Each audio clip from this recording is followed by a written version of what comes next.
बार भगवान शिव और माता पार्वती कैलाश पर्वत पर बैठे थे। माता पार्वती ने भोलेनाथ से पूछा, स्वामी, संसार में सबसे बड़ा धन क्या है? भगवान शिव मुस्कुराए और बोले, सबसे बड़ा धन वो है जो हर परिस्थिति में मनुष्य का साथ दे। माता पार्वती को यह उत्तर स्पष्ट नहीं लगा, तो उन्होंने कहा, क्या आप मुझे कोई उदाहरण देकर समझा सकते हैं?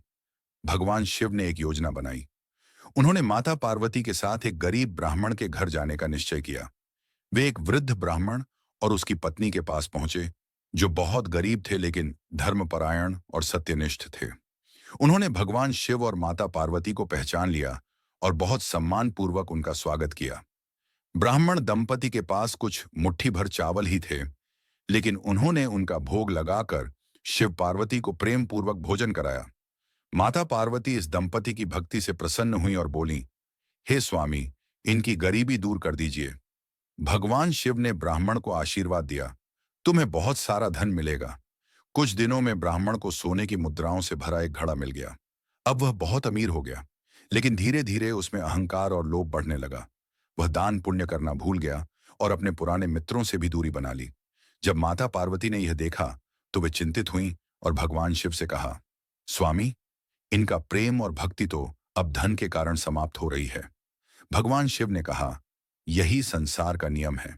धन केवल बाहरी सुख देता है, लेकिन सच्चा धन कुछ और होता है। भगवान शिव ने ब्राह्मण की परीक्षा लेने के लिए उसकी संपत्ति नष्ट कर दी।